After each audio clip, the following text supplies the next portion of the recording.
Hello once again. Myself Mrs. Namrata Shrivastava, Government KH College of Bangalore. I come with again the third lecture of ring theory. In this lecture, I introduce you about ring homomorphism and isomorphism. See, in last classes, BSc first year, you have studied about group homomorphism and isomorphism. Like that, this is the same topic for rings. See, ring homomorphism एक ऐसी mapping, a function, a mapping f such that r plus dot to r dash plus dot. Here r plus dot and r dash plus dot are two different rings. This mapping is called a ring homomorphism if it preserves addition, zero element, multiplication. See, if it preserves addition, what do you mean by preserves addition? For all AB belongs to R, FA plus B is equal to FA plus FB. Here the plus is plus dash because FA and FB are the elements of R dash. ये ध्यान रखिए कि FA plus B means A और B किसके elements थे? R के. तो R के अंदर जो मैपिंग है वो plus dot है. So FA plus B is equal to FA plus dash FB. ये एडिशन को प्रिजर्व करता है means see FA and FB are their images. A and B की इमेजेस हैं FA और FB. तो इनका वैसे ही अगर हम बात करें तो जो R का जीरो एलिमेंट है वो जीरो है और R डैश के लिए जीरो डैश हम डिफाइन करते हैं. So F0 is equal to zero dash. A और B के लिए सेम मल्टीप्लिकेशन भी प्रिजर्व करता है means FAB is equals to FA dot dash FB because here the multiplication is dot dash. ये तो सिंपल होमोमॉर्फिज्म है. रिंग होमोमॉर्फिज्म उस पे कुछ थ्योरम है. See first theorem is F0 is equal to zero dash. Second is F minus A is equal to minus FA. See F0 is equal to zero dash is the same means अगर R का कोई zero element है तो उसकी mapping जो होगी उसकी image भी R डैश का एक जीरो एलिमेंट होगी. दूसरी बात F में जो निगेटिव मींस A का इनवर्स एलिमेंट है उसकी F इमेज A की F इमेज के इनवर्स के बराबर होगी. ये दूसरा थ्योरम है. FA minus B is equal to FA minus FB. We can write. See, F0 is equal to zero dash. इसको हम कैसे प्रूव करेंगे? हम अच्छी तरह से जानते हैं कि जीरो R का जीरो एलिमेंट है तो हम लिख सकते हैं क्या है? Zero plus zero is equal to zero. लिख सकते हैं. अगर हम इसमें F मैपिंग अगर उसमें लगा दें तो क्या आ जाएगा? F of zero plus zero is equal to F of zero plus zero is equal to F0. अब ये ध्यान दीजिए कि F क्या है? एक होमोमॉर्फिज्म. चूंकि F एक होमोमॉर्फिज्म है तो हम कह सकते हैं. अच्छा, दूसरी चीज F0 plus zero is equal to F0 और F0 क्या है? F0 हमको यहाँ पे F0 जो है वो किसकी वैल्यू है? किसमें है वो? R डैश में. तो F0 चूंकि R डैश में है तो हम कह सकते हैं कि F0 प्लस जीरो डैश. क्यों? क्योंकि F0 R डैश का एक एलिमेंट है. R डैश के किसी एलिमेंट में जीरो डैश को हम ऐड कर सकते हैं, ऐड या सब्ट्रैक्ट कर सकते हैं. तो हमने क्या लिखा? F0 plus zero dash. Also we know that F0 plus 0. F is a homomorphism, so we can write it F0 plus F0 is equal to F0 plus 0 dash. हम लेफ्ट कैंसलेशन लॉ लगाएंगे और left side से F0 को हटा देंगे तो हमको क्या मिलेगा? F0 is equal to 0 dash जो हमको प्रूफ करना था. See the second theorem is F0 minus F minus A is equal to minus FA. इसे हमें प्रूफ करना है तो हम क्या करेंगे? तो F माइनस ए के लिए हम क्या लिख सकते हैं? क्योंकि A किसका एलिमेंट है? A एलिमेंट है आपका रिंग R का. इसीलिए हम लिख सकते हैं F माइनस ए को लिख सकते हैं F0 माइनस A. और चूंकि F0 minus A but F is a homomorphism it can write it as F0 minus FA. ये एक और प्रॉपर्टी है FA minus B is equal to FA minus FB. उस प्रॉपर्टी से ये आया है. तो F0 माइनस FA. अब चूंकि F0 किसका एलिमेंट हो गया? R डैश का. तो F0 R डैश का एलिमेंट होने के कारण हम क्या लिख सकते हैं? F0 को क्या लिख सकते हैं? Zero dash. और zero dash minus FA. Zero dash minus FA is equal to minus FA और इसका भी प्रूफ वैसे ही होगा, f minus A equal to minus F. Kernel of homomorphism, what is kernel of homomorphism? समाकारिता की अष्टी। कर्नेल ऑफ होमोमॉर्फिज्म, समाकारिता की अष्टी एक ऐसा समुच्चय है, यदि कोई फलन या कोई होमोमॉर्फिज्म f किसी रिंग R से किसी R डैश में है, यदि कोई होमोमॉर्फिज्म f R से R डैश में है, तो उस होमोमॉर्फिज्म की अष्टी, उस समाकारिता की अष्टी, कर्नेल ऑफ होमोमॉर्फिज्म को हम लिखते हैं KER ऑफ f या KF। और ये कर्नेल ऑफ होमोमॉर्फिज्म उन R के उन सभी अवयवों का कलेक्शन होता है, R के उन सभी अवयवों का समुच्चय जिनकी f इमेज R डैश का 0 एलिमेंट होती है। Mathematically we can write it as KF is equals to set of all the element A belongs to R. See, here I have written it. KF is equal to set of all the element A belongs to R for which F image of A is the 0 element of R dash. This is kernel. ध्यान से सुनिए, R के उन सभी अवयवों का समुच्चय जिनकी F इमेज R डैश का 0 एलिमेंट होती है। आइसोमॉर्फिज्म या तुल्यकारिता। आइसोमॉर्फिज्म या तुल्यकारिता, जैसा कि हम समूह की तुल्यकारिता पढ़ते थे, वैसे ही ये वलय की तुल्यकारिता है। समूह की तुल्यकारिता में भी हमने क्या पढ़ा था? एकाएकी आच्छादक समाकारिता, किसी वलय, किसी समूह से दूसरे समूह में क्या कहलाती है? उसकी तुल्यकारिता। यहाँ भी वही चीज है, एकाएकी आच्छादक समाकारिता, किसी वलय R से वलय R डैश में उसकी क्या कहलाती है? तुल्यकारिता।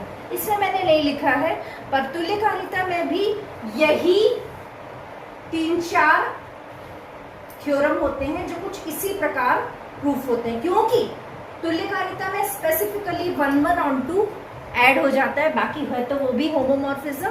तो सेम प्रॉपर्टीज, सेम थ्योरम्स इसमें भी अप्लाई होते हैं, इनका भी प्रूफ सेम होता है। और आइसोमॉर्फिज्म से थोड़ा और आगे बढ़ के यदि हम वलय R से वलय R में किसी तुल्यकारिता को डिफाइन करें तो उसे हम कहते हैं स्वकारिता, automorphism, ring automorphism. Now we will deal with another type of ring, that is quotient ring. See, quotient ring, for studying quotient ring, we must have to know some special equivalence class. For that, let R plus dot is a ring and I plus dot is its ideal. Any ideal of that R plus dot? Two elements.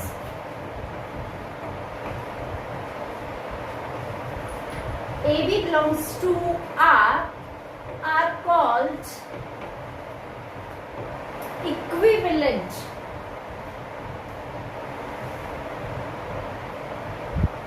If A equivalent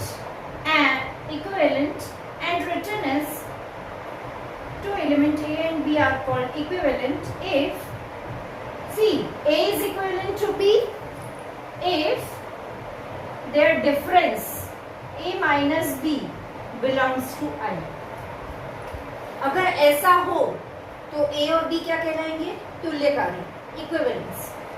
और ऐसे सारे elements B का collection जिनका A के साथ difference, जिनका A से difference I के इक्वल हो, या हम कह सकते हैं जो A के तुल्यकारी हो, उन सभी अवयवों का कलेक्शन A का इक्विवेलेंस क्लास कहलाएगा। See, equivalence class. So A is equivalent to B, we can write it, the difference A minus B must be in I. Then equivalence class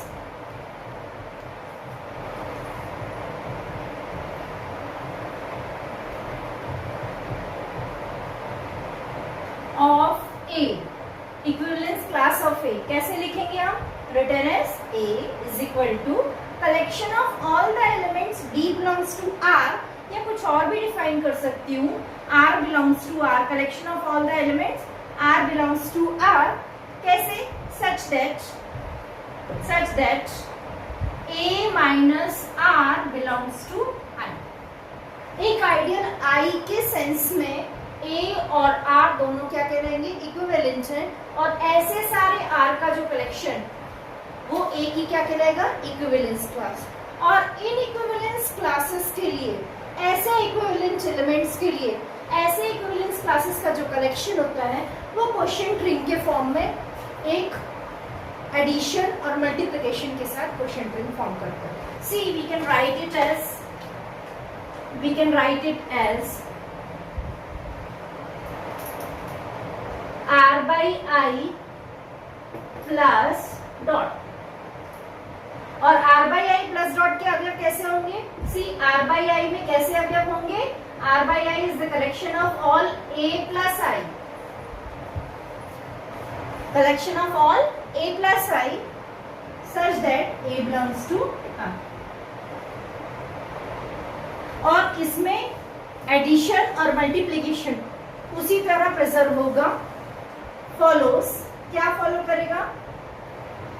first, for all AB belongs to R, A plus I, B plus I belongs to R by I, A plus I plus B plus I is equal to A plus B plus I। और second, similarly AB belongs to R, A plus I, B plus I belongs to R by I, A plus I into B plus I is equal to AB plus I। सी यही दोनों चीजें आपको अच्छी तरह से बता सकती हैं कि चूंकि एडिशन और मल्टीप्लिकेशन के लिए R by I क्लोज्ड है, इसीलिए हम आगे की प्रॉपर्टीज अगर फॉलो करेंगे तो ये पूरा एक क्या फॉर्म करेगा? रिंग। अतः ये क्या कहलाएगा? क्वोशिएंट रिंग, विभाग वलय। चलिए अब हम स्टडी करते हैं एक important theorem, fundamental theorem of ring homomorphism. जैसे कि fundamental theorem of group homomorphism था, सेम वैसे ही ये रिंग के लिए है। Every homomorphic image of a ring is isomorphic to some quotient ring. क्या सिद्ध करना है हमें? यदि R प्लस डॉट एक रिंग हो, मान लो कि F R से R डैश में एक होमोमॉर्फिज्म है, तथा R by I जो है वो R की एक विभाग वलय हो, तो हमको ये सिद्ध करना है कि R by I is isomorphic to some quotient ring, R by A is isomorphic to R dash। Every homomorphic image, मतलब R की homomorphic image कौन सी है? R dash। हमको ये सिद्ध करना है कि ये R dash जो है वो उस R की विभाग वलय की तुल्यकारी है। तुल्यकारिता में साइड्स मायने नहीं रखती। यह सिद्ध करने के लिए हम पहले ले लेते हैं, वैसे ही लेना है, late F such that R tends to R dash is a homomorphism। Short में लिख रही हूँ, is homo from R to R dash। ये on to हो सकता है, into भी हो सकता है, क्या हो सकता है? R और R dash। See, for all A belongs to R, we know that FA belongs to R dash। For all A belongs to R, we know that FA belongs to R dash। अब हमको क्या सिद्ध करना है? हमको सिद्ध करना है कि R by I जो है वो R dash के साथ तुल्यकारी है। तो R by I R dash के साथ कैसे तुल्यकारी होगी? उसके लिए हमें एक मैपिंग डिफाइन करनी होगी। Let phi is that mapping which maps from R by I to R dash। इस phi को हमको क्या सिद्ध करना होगा? तुल्यकारिता। लेकिन चूंकि मैपिंग हमने खुद डिफाइन की है, इसीलिए पहले इसको क्या दिखाना होगा हमको कि ये वेल डिफाइंड है। उसके बाद एक एकी होना चाहिए, आच्छादक होना चाहिए और होमोमॉर्फिज्म होना चाहिए। बहुत सिंपल है। सबसे पहले हम इसे वेल डिफाइंड या सुपरिभाषित सिद्ध करते हैं। First, phi is well defined। Phi is well defined सिद्ध करने के लिए हम क्या लेते हैं, let A B belongs to R, then you know that a plus I comma b plus I belongs to r by I, और दूसरी चीज F A comma F B belongs to R dash. ये दोनों चीजें तो होंगी, हम अच्छी तरह से जानते हैं।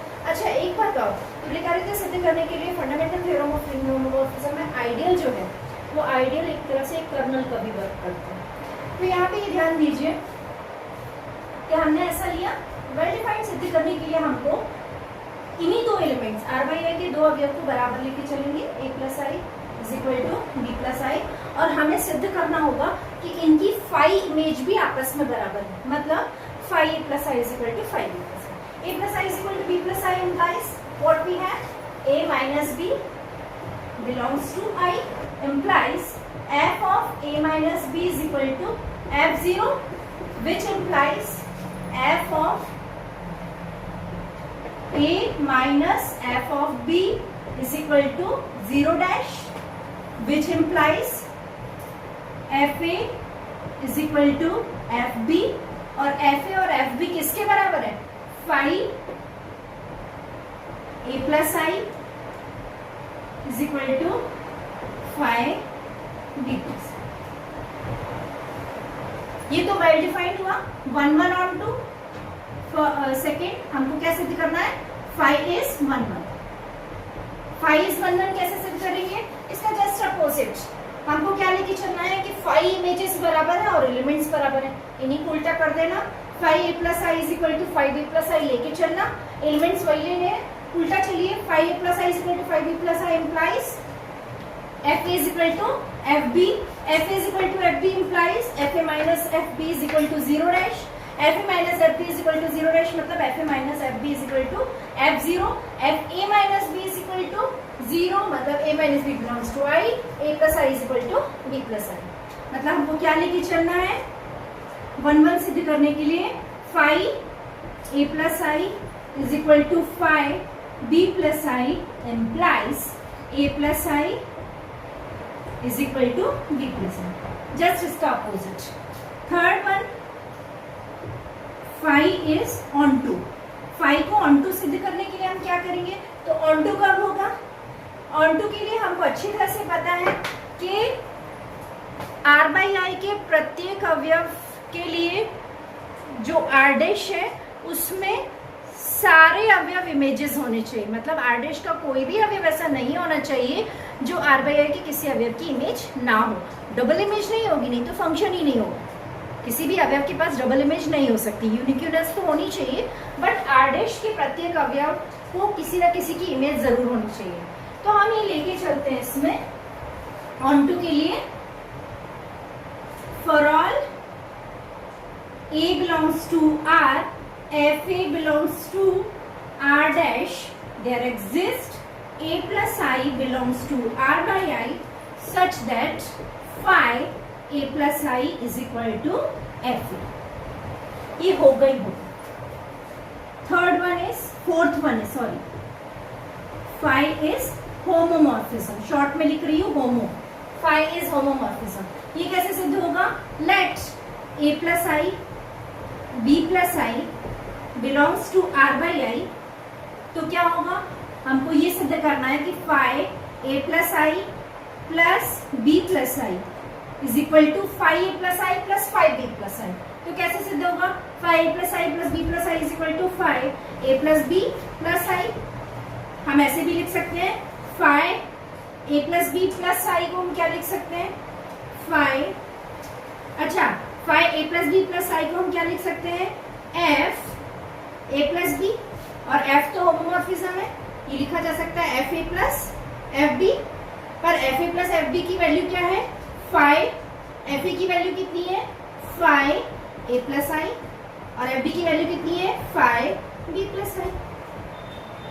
ऐसे ही मल्टीप्लिकेशन के लिए, ये तो फर्स्ट था इसका a और b क्या है, तो b होगा phi a plus I dot b plus I, तो इसको भी वैसे ही सिद्ध करेंगे, phi A plus I dot b plus I is equal to phi a b plus I और phi a b plus I मतलब, नीचे देखिए, phi a b plus I मतलब एफ ए बी।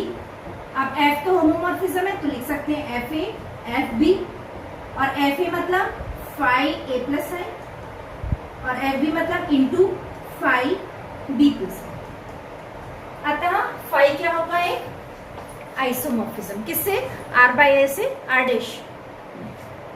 ये हमारी theorem, fundamental theorem of ring homomorphism सिद्ध है। चलिए अब हम अलग topic polynomial ring, remainder theorem और फैक्टर थ्योरम की बात करते हैं। पॉलिनोमियल रिंग क्या है? पॉलिनोमियल रिंग जानने के लिए सबसे पहले हमको ये पता होना चाहिए पॉलिनोमियल्स या बहुपद क्या होता है। बहुपद जैसा कि नाम से समझ में आ रहा है, जिसमें बहुत सारे पद हो, एडिशन के थ्रू या सब्ट्रैक्शन के थ्रू। नॉर्मली हम एडिशन यूज करते हैं। एक ऐसा एक्सप्रेशन px जो कि कुछ इस प्रकार से लिखा जाता है a0 plus a1x plus a2x square up to an x to the power n, जहाँ पे an की वैल्यू अगर 0 के इक्वल नहीं हुई तो ये an x to the power n तक गया है। अतः x की अधिकतम घात हमारी कितनी है, n। इस एक्सप्रेशन को हम क्या कहते हैं, इस एक्सप्रेशन को हम कहते हैं बहुपद, जिसके कोफिशिएंट्स क्या क्या है, जिसमें कोफिशिएंट्स क्या क्या है, a0 x का कोफिशिएंट a1, x स्क्वायर का कोफिशिएंट a2, लास्ट तक an x to the power n का कोफिशिएंट। ये सारे कोफिशिएंट्स किस में होंगे, तो ये a0 a1 ये सारे कांस्टेंट्स हैं। ये एक रिंग r प्लस डॉट के अवयव होंगे और ये एक्सप्रेशन किस पर डिफाइंड है, x पर। ये x क्या है, तो x एक इंडेफिनिट है, x इज अ इंडेफिनिट।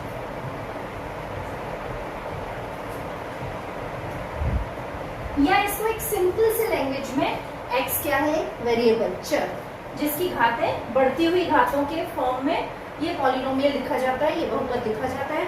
यदि इसमें एक पद होगा, सिर्फ एक कांस्टेंट a0 होगा तो ये कांस्टेंट पॉलिनोमियल होगा। या मोनोमियल, दो पद होंगे, बायनोमियल, तीन पद होंगे, ट्राइनोमियल, और चूंकि इसमें n पद है इसलिए क्या है, पॉलिनोमियल। ये पॉलिनोमियल जो होता है, ऐसे बहुत सारे polynomials px, qx, fx, gx, rx, ऐसे बहुत सारे पॉलिनोमियल्स मिलके जिनमें एडिशन और मल्टीप्लिकेशन की जो प्रॉपर्टीज होती हैं r की, वो प्रॉपर्टीज इनमें भी प्रिजर्व होती हैं। इसीलिए इन सब का कलेक्शन क्या होता है, capital Rx। Capital Rx ring R पर डिफाइंड और इंडेफिनिट या वेरिएबल x पर डिफाइंड एक पॉलिनोमियल रिंग बनाता है, जिसके लिए भी प्लस और डॉट, वही दो एडिशन और मल्टीप्लिकेशन, दो अलजेब्रिक साइंस इसमें भी डिफाइंड। पॉलिनोमियल रिंग से रिलेटेड हमारे पास बहुत सारे थ्योरम्स हैं, बट कुछ स्पेसिफिक थ्योरम पे हम डिफाइन कर देंगे, जैसे रिमाइंडर थ्योरम और फैक्टर थ्योरम।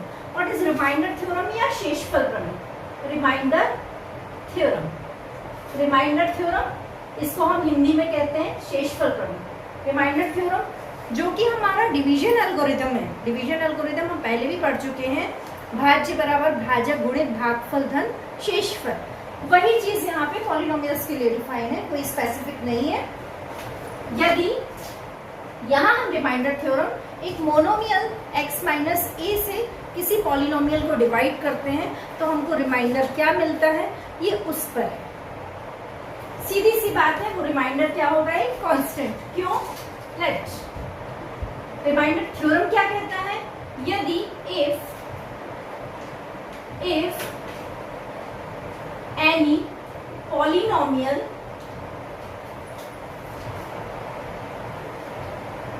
px या fx जो भी डिफाइन करना चाहे, मान लो हम px डिफाइन, fx डिफाइन करते हैं, एक पॉलिनोमियल यदि if any polynomial fx from the ring of polynomials rx, ठीक है, for any ring r plus dot is divided by x minus a. You know that x does not belongs to r, but a belongs to r. A is any constant that belongs to r. If it is divided by x minus a, then we get Reminder what? Fa. Then the remainder is Fa. See, you know by the division algorithm, let Qx, Gx and Rx be polynomials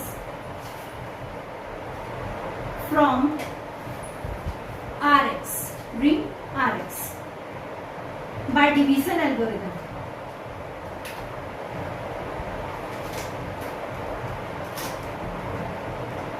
By division algorithm, we know that if fx, that polynomial fx, is divided by any polynomial x, then qx into gx plus we will have the remainder rx. और इस rx की degree जो होती है वो हमेशा उसके divisor से कम होती है. Then degree of Rx is less than degree of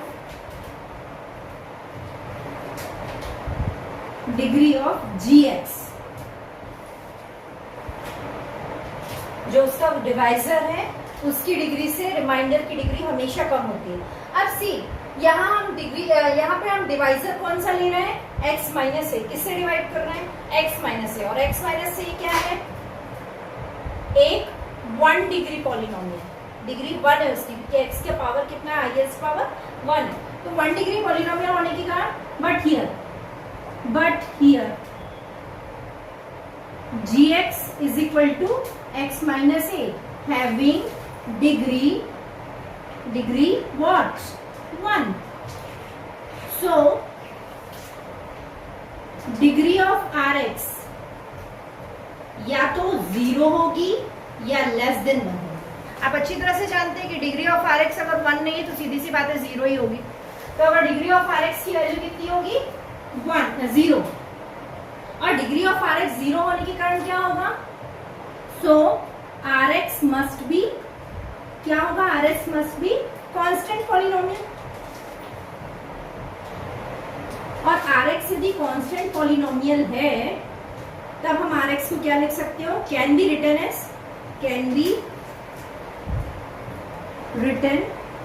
as क्या लिख सकते हैं अपन? r, स्मॉल r लिख सकते हैं. अब यहाँ पे ध्यान दीजिए, अगर ये ऐसा लिख सकते हैं तो हम क्या लिखेंगे? So fx is equal to क्या लिख सकते हो तुम? qx. fx is equal to क्या लिख सकते हो? qx into X minus A plus r. इसको हम इक्वेशन नंबर 1 दे दें. Let put x is equal to a इन equation number 1. x is equal to A put up कीजिए इक्वेशन नंबर 1 में, तो हमको क्या मिलेगा? F A is equal to 0 into q a plus r. See, x minus a minus a is equal to 0 into q a plus r. Then r is equal to what? F a. सीधी सी बात जो हमको सिद्ध करना था कि यदि एफ एक्स किससे डिवाइड हो? x माइनस ए, तो हमको क्या मिलेगा? Reminder f a. Factor theorem इसी का एक स्पेशल है. अगर x माइनस ए उस पॉलिनोमियल fx का अगर फैक्टर हो तो सीधी सी बात है फैक्टर होना मतलब रिमाइंडर 0 होना. या हम क्या कह सकते हैं? फैक्टर होना मतलब रिमाइंडर 0 होना. या सीधी सी बात है x माइनस ए अगर किसी का फैक्टर, किसी पॉलिनोमियल का फैक्टर होगा, हम पहले भी पढ़ चुके हैं कि यदि x माइनस ए किसी बहुपद का एक गुणनखंड हो तो a उस बहुपद का क्या कहलाएगा? मूल. और a उस बहुपद का मूल होगा मतलब उस बहुपद को क्या करेगा? सेटिस्फाई. तो फैक्टर थ्योरम के लिए क्या हो जाएगा? जो रिमाइंडर है उसकी वैल्यू कितनी होगी? 0. क्यों? क्योंकि उसमें कोई रिमाइंडर, वो उसका एक मूल होगा. अगर a डिवाइड होगा उसको तो हमको क्या मिलेगा? 0. अब हम एक एग्जाम्पल की बात करते हैं. इस एग्जाम्पल में हमको क्या करना है? Divide this given function, this given polynomial bye x plus 2 under modulo 5. Modulo 5 के अंडर हमको डिवाइड करना है. उसके लिए सबसे पहले हम क्या करते हैं? जो गिवन फंक्शन है या जो गिवन पॉलिनोमियल है, इस पॉलिनोमियल को पहले तो हम कंप्लीट करते हैं. वी ऑल नो दैट जो पावर्स होते हैं वो डिक्रीजिंग या इंक्रीजिंग फॉर्म में कंप्लीट होने चाहिए.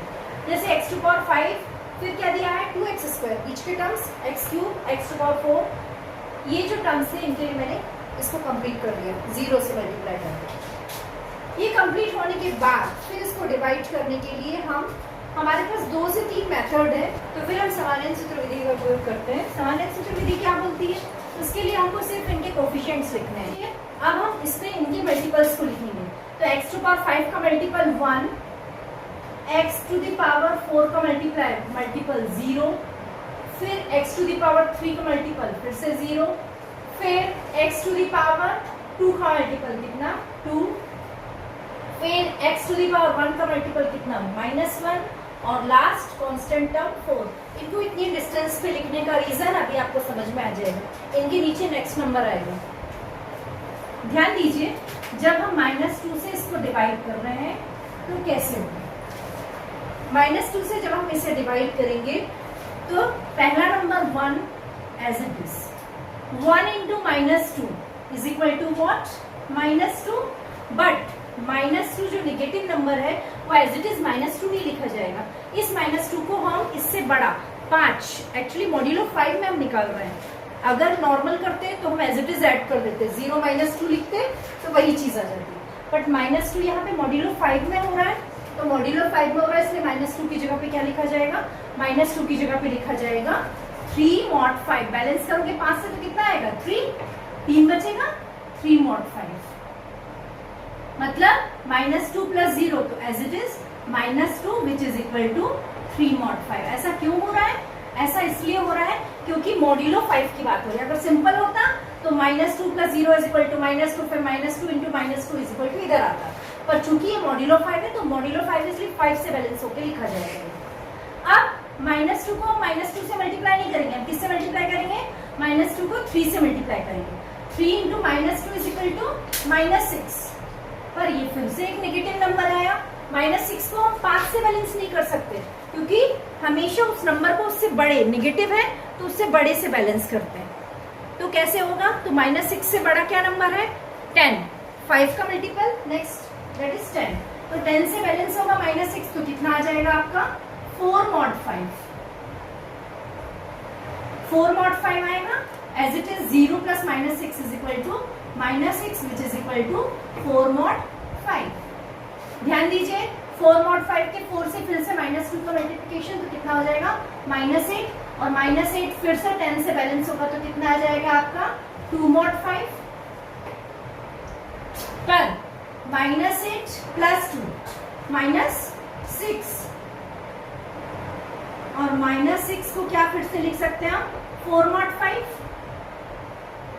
4 into -2 it is again -8. -8 is equal to what, -8 को फिर से मैं लिखूंगी 2 mod 5. अब ध्यान दीजिए यहाँ पे -1 भी एज इट इज बैलेंस नहीं होगा. -1 को भी mod 5 के लिए तैयार करना पड़ेगा. मतलब -1 की जगह पे क्या लिखेंगे, -1 को हम लिखेंगे, -1 को जब आप 5 से बैलेंस करोगे तो कितना लिखोगे 4 mod 5. ये है 4 mod 5 और ये कितना है आपका 2 mod 5. यहाँ ध्यान दीजिए -8 और -1 that is -9 is equal to कितना 6 mod 5. आप ध्यान रखिए जो mod 5 के पहले की संख्या होती है वो 5 से बड़ी नहीं होती.